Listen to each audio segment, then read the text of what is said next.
Hi, my name is Malachi Achilles, aka Frank Wilcox. I'm from Vermont. I do this poem and it's called Ice for Eskimos, and it's dedicated to one of the greatest poets of the modern, named W.H. Auden. Ice for Eskimos, dedicated to W.H. Auden.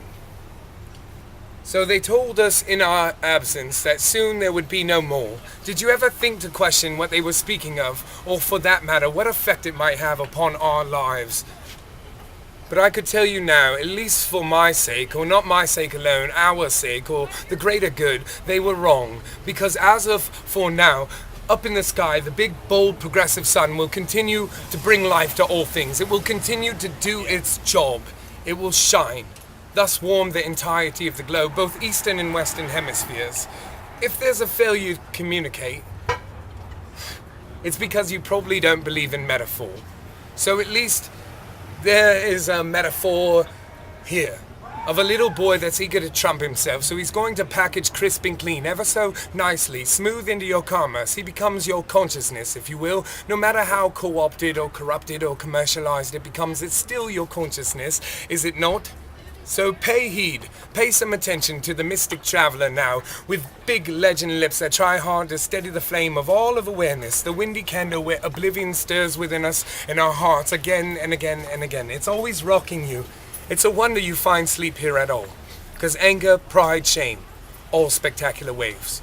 So right now, I feel we have nature in between us, and we can't do anything but disturb a process that is dear to millions. Had we nothing better to do than invite unfriendly circumstances into our peaceful demonstrations, or walls into wide open spaces? What do you consider yours? Out of all that life's given you, what do you fathom as belonging to you? What did not come from somebody else? Their creativity, their breath, their labor, their intensity, their sweat. I suggest less than you might think. Now, I'm not trying to take from you. I don't need to reinvent the wheel or try to take hold of the whole entire merchant ship. I'm just trying to reach you. I'm trying to tell you that we only have what nature provides us and what we derive from ourselves, our soul. And I have that. That's what I do. I prepare that for the vacant properties. I go out and I find poetry in all things. So I gather from my surroundings, take account for them here. That becomes my real estate, my intellectual property, if you will. So my unconventional wisdom used to be labeled love itself. Should it not be more than your fault?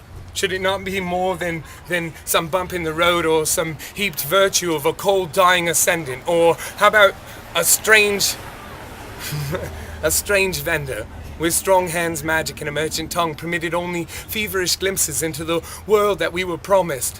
The future, where our children could grow sound in what they believed in, strong and healthy and well within their psychological frames and their emotional bodies. Or how about mindful?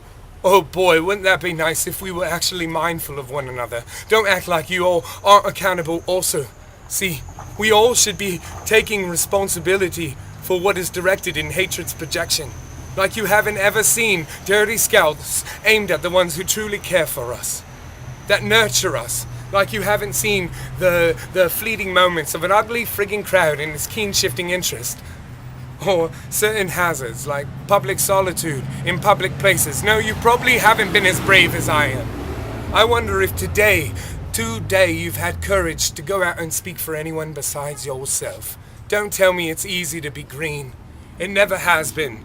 It's not easy to teach people unwilling to learn, especially when you're bridging a gap to enlightenment. If not enlightenment, education. If not education, poetry. See, this is a freedom in our speech. This is what the Constitution is fully supportive of, this endeavor. So, have you not read your own Declaration of Independence? It gave you life, liberty, a pursuit of happiness. It told you that you had a choice. You could protect yourself from the imposing faces. And if love has no face, why must love always be the imposition? So here we have it. I have the last acceptable form of linear thought. I plan on moving you from point A to point B. I thus return you outside of a box. So, I plan on taking my lines and integrating them within your circles. Because if we could do that, we could see what was repeated in nature in the way of spirals and thus restore ourselves to a natural order. So if you must, bring your police officer here and I'll bring my boys, my big guns, my women, my children, my wick. We all here have acknowledged the presence of purpose. We all have loved as I love. This is our living principle. See, we all know the greatest authority on this earth is that of inherent kindness. What gives me unfair advantage is no more than some sheer goodness. A privy ghost with a subtle imagination, creative sparks, hungry desire, willing to reach out to complete strangers and try to heal, try to share myself or help a situation, or if need be, extend my hand and steal some fashionable hatred from deep within our bones. Every weapon thereof. I am skilled in what I do. I am a muse. I am an entertainer.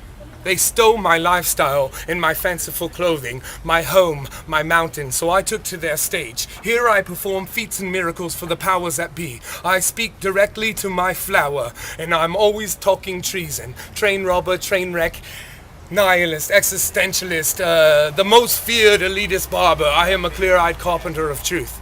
If not, I'm at least your contemporary of conviction. For how many times have you sworn yourself here? How do you swear yourself to protect and serve?